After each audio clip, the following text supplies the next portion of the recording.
Now, I want to talk about another really, I wouldn't say controversial, but they have been in the news quite a bit, which Okay. is Koo. You've worked with Koo. Yeah, I did. What is Koo like? When did you work with Koo? Tell us your Last year, journey with last Koo. year, 2021. And they A few started in months. 2020. They Yeah. started in They were 2020, around before that also, but as in a different name. different name, right? Hmm. 2020, during the whole Twitter war, is when they came in and sort Yeah, of yeah. scooped the I think they've market. done well with Twitter's problems. I think with what Apramaya has done, Hmm. and Mayank, of course, they've gone and captured a niche market. You need to have an alternative to Twitter, Hmm. and that's what they've done very well. They've actually Hmm. captured on the narrative well. Okay. Again, I use the word narrative. So Mm-hmm. yes, they've done well. What do you mean by narrative?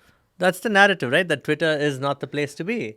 The place to be is cool. It's the story that is built around Yeah, things. and it's true. These guys allow you to write in English and say things in several other languages, and yeah, they've What seemed did to you have. do at Koo? At Koo, I was supposed to work with authors. I was supposed to work with startups. Some unicorn founders.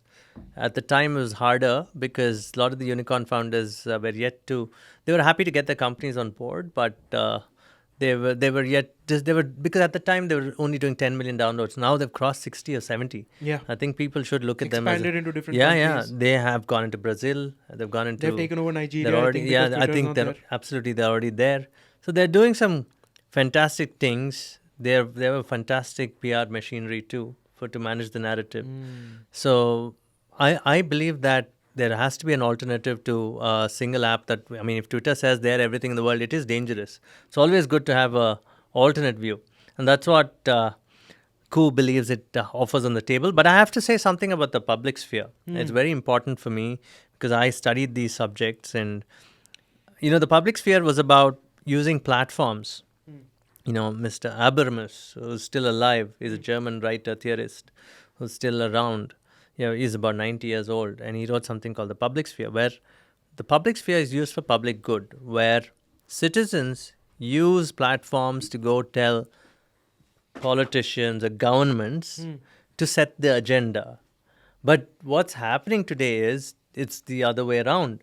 In fact, back in 2001, 2, 3, this was all the discussion that we had in university, right?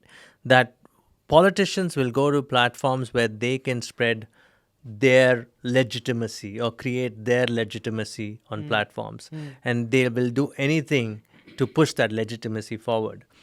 Unfortunately, while platforms claim to be representing citizens, I still think a good chunk of the power rests with the politicians because they love narrative and they'll do anything to get their narrative right. Keeping Koo aside, what is your idea? I mean, you have some insights on this, I'm guessing. What is a political involvement in a business's success? Yeah, a lot of businesses do tie up with politicians, right? And you see it.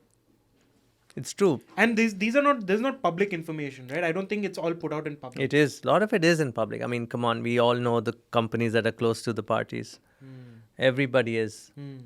Whether you like it or not, people will knock on your doors if you're successful. And again, we are saying the government is bad. Look at the other alternative. We could also go to the government and influence them. Correct. It just right? depends on what approach you want to take. It is true. So they will knock on our doors for their, electioneering and funds and all that. But we also do take favors. Let me tell you, you should read Adam Smith's Wealth of Nations. In that, Adam Smith clearly says how businessmen can actually change the course of decision making by influencing monarchs. They can influence anybody that they want.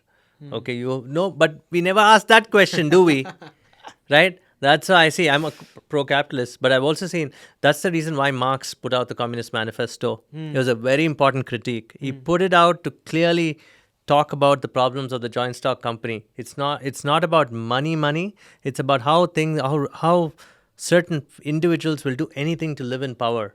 Right. And that's why he said, why not a technical society? Why not everybody who's technical get together and run society? Right. But unfortunately for him, his revolution happened in Russia, which was a peasant economy back then, monarchy. Got it. With huge number of peasants. So that's why it's funny how Marxist theory, Obviously it's now debased and all that, but it's good to use as critique. In fact, Adam Smith's Wealth of Nations and the Communist Manifesto are good critiques on whatever's happening today in India.